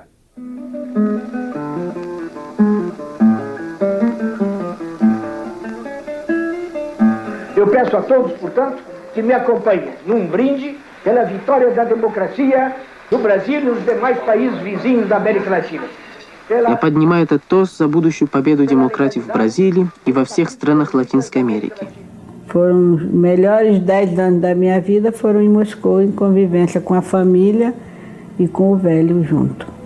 Foi onde a família se reunia e sempre estava junto no domingo, que estava o feriado que tinha em casa, que era o almoço, toda a família junta, e depois os colegas dos meninos, as pessoas que nos visitavam. Foi assim que foi a minha convivência durante esses anos com o Prestes. Olha, quando eu conheci o meu pai, que fui realmente apresentado, foi só em Moscou mesmo, né? Aqui no Brasil, quando a gente ia visitá-lo, eu chamava ele de tio, não chamava ele de pai, né? E lá em Moscou, quando ele de repente apareceu, aquele homem que ficava trancado no escritório, né, lendo o tempo todo, era uma relação um pouco fria, não era uma relação assim de pai, mesmo porque não tinha esse costume, né, de ter, sempre era a convivência mais com a minha mãe, né, e tudo que a gente tinha que resolver, tudo que a gente precisava era mais com a minha mãe. E o meu pai participava de uma forma mais passiva. Para mim foi uma coisa louca, entendeu? Assim, como eu tenho pai, e onde é que ele estava esse tempo todo? Aí foi que eu comecei a me interessar pela história, o que estava acontecendo, por que eu não conhecia. Eu fiquei muito frustrada ao mesmo tempo, saber que eu tinha e não pude curtir isso. A minha relação, primeiro, a relação de todos nós como filhos foi muito difícil. Primeiro que ele foi um pai, quer dizer, não muito presente. Não muito presente porque aquele momento exigia que ele trabalhasse e fosse um militante mais do que pai. E por isso, nenhum dos nossos irmãos pode dizer que ele foi um pai exemplar. Foi um pai ausente. Olha, meu pai era uma pessoa que eu acho que na vida foi muito solitária. Muito solitária. Uma pessoa que tinha uma vontade, uma vontade férrea no sentido de que se ele achava que uma coisa era certa, e se ele estava convencido daquilo, ele era capaz de, como fez isso em várias ocasiões na vida, né, de romper com tudo, de abandonar tudo, de largar tudo e começar tudo do zero, né, em função daquilo que ele achava que era correto. Ele sempre ia descansar com uma mala cheia de livros, aquela mala pesada, insuportável, toda hora trabalhando, que era um regime de trabalho super disciplinado. Acordava todo dia às 5 horas da manhã, café 8 horas da manhã, 8h30, almoço 12h30, um copo de chá às 5 horas da tarde, um prato de sopa às 7 horas da noite, ia deitar 1 hora da manhã. E então, quando ele conseguia dormir entre esse intervalo, entre 1 hora da manhã até 5 horas da manhã, que são 4 horas por dia, então ele já achava super satisfeito que ele conseguia descansar um pouco, mas normalmente nem isso conseguia dormir. Журналы, новые книги. Их стопки в семье называют баррикадами. С этих баррикад он ведет борьбу. Eu cresci dentro de casa, né, ouvindo a minha mãe chamar o meu pai de velho. Cresci ouvindo os companheiros que telefonavam para nossa casa para chamar o velho. Então daí surgiu o velho, né? Era uma maneira da qual ele era tratado, né? Porque ele viveu a maior parte da vida na clandestinidade, sempre perseguido pela polícia, então era muito mais fácil chamar ele de velho do que Prestes, do que Luiz Carlos Prestes, não é verdade?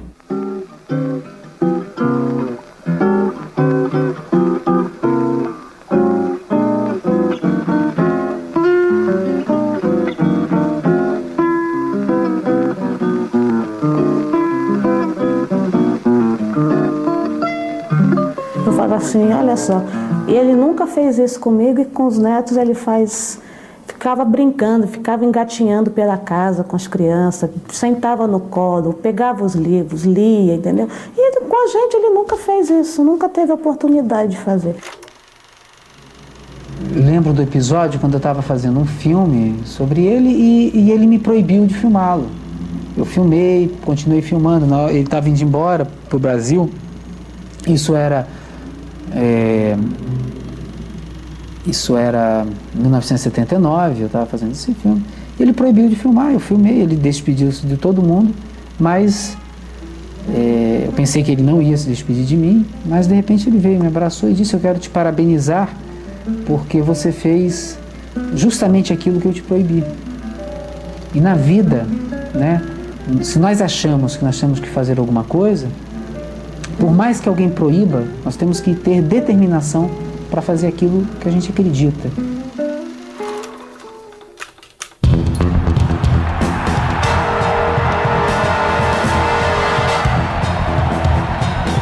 Depois de uma grande mobilização nacional e com o final do milagre econômico, as portas da justiça finalmente são escancaradas.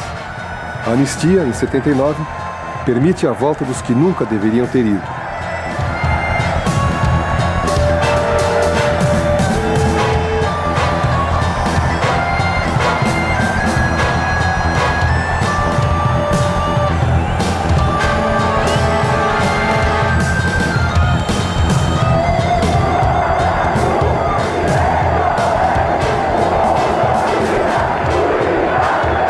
Pressionado pela opinião pública, o regime militar dá início a um lento processo de abertura que acaba culminando com eleições presidenciais 10 anos depois. Que documento é esse? Vamos abrir. Vai com quem? O documento é sua. Mais tarde eu digo a vocês. Depois de 35 anos como secretário-geral, o velho capitão, o velho cavaleiro, se separa de sua espada. O que diz exatamente o documento? Nada tenho a dizer agora, depois eu direi. Se eu terminar... Em conflito aberto com a alta direção do partido, o velho resolve se desligar do PCB. O senhor assumiu a responsabilidade de realmente... Vamos ver depois eu direi. E em março, depois de várias tentativas de pedir demissão do cargo de secretário-geral, meu pai declara que se considera afastado do cargo de secretário-geral, já que ele não pode tomar a decisão que ele acha necessária. Formalmente, meu pai ainda está como cargo de secretário-geral porque é só o Congresso que poderia destituir ele, mas na realidade ele já estava afastado da direção, já não queria ter contato direto com a direção e volta ao Brasil já não sendo secretário-geral. Esse é um fato interessante que é muito pouco divulgado. Prestes nunca foi expulso do partido. Não, nunca foi. Embora sempre se quisesse ser dito, isso não houve a expulsão. Pode até ter aquilo que pode se argumentar. Ele se encontrava tão distanciado do partido, ele se encontrava tão confrontado, tão atritado, que aquilo dali provocava a sua saída. Mas não houve aquilo que comumente tinha nos partidos, nos nossos partidos e também no nosso PCB, a decisão da expulsão. Fui eu que rompi e não compareci mais às reuniões do Comitê Central. Posteriormente, já no Brasil, o Comitê Central reuniu-se em maio de 1980 e me destituiu da Secretaria-Geral do partido. A CUT da Grande São Paulo chama para falar no 1º de maio um companheiro que representa a tradição dessa luta. A tradição viva dessa luta, o companheiro Luiz Carlos Prestes.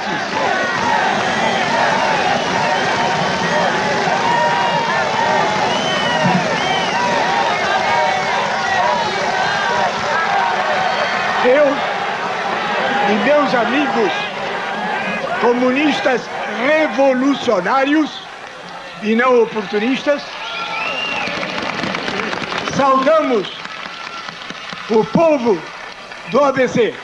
Saudamos, por intermédio de vocês, todo o povo paulista e a sua classe operária. Vem agora à rua para eleger, para levar a presidência... Como um Quixote de sua própria lenda, o velho, agora com 92 anos, ainda desafia os moinhos da intolerância e sobe nos palanques de inúmeras campanhas cívicas. Prestes se torna uma referência de luta. A imagem de um homem obstinado, muitas vezes teimoso, um homem coerente, muitas vezes incompreensível. Enfrentou a prisão, a morte. Abriu mão da liberdade, do amor, do dinheiro. o velho cultivou uma causa.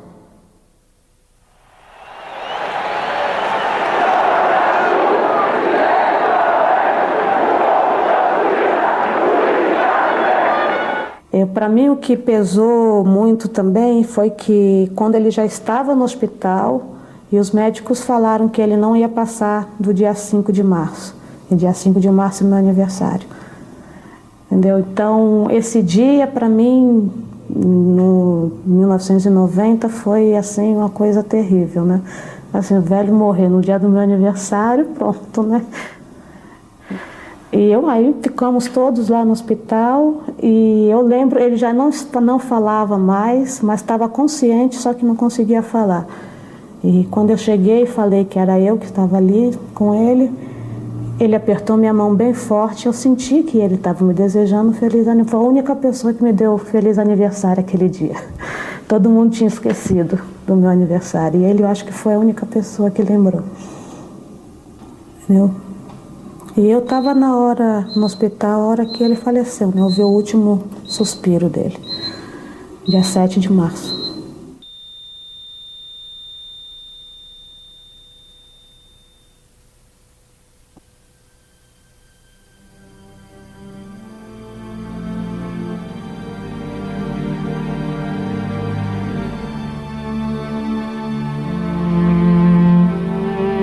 Luiz Carlos Prestes calejou suas mãos no preparo da terra.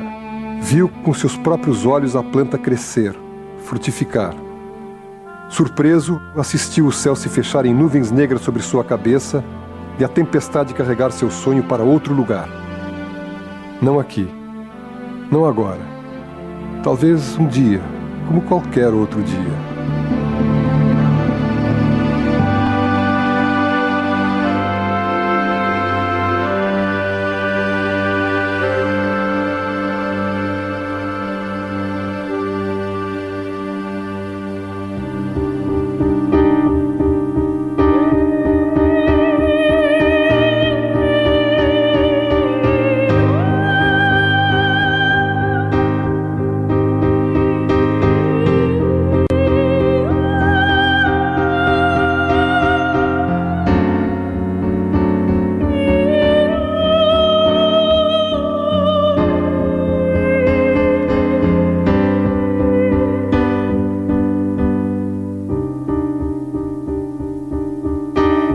O jardim estava em rosa ao pé do sol, deixando por tudo uma presença de água. Tudo limpo, que nem toada de flauta. A gente, se quisesse, beijava o chão sem formiga. A boca roçava mesmo na paisagem de cristal. As sombras se agarravam nos folhedos das árvores, tal qualmente preguiças pesadas. Tinha um sossego tão antigo no jardim, uma fresta tão de mão lavada com limão, que desejei. Mulher não desejei, não. Desejei. Se eu tivesse a meu lado, ali passeando, suponhamos Lenine, Carlos Prestes, Gandhi, um desses, na doçura da manhã quase acabada, eu lhes falava cordialmente. Se abanque um bocadinho, coisa assim que pusesse um disfarce de festa no pensamento dessas tempestades de homens.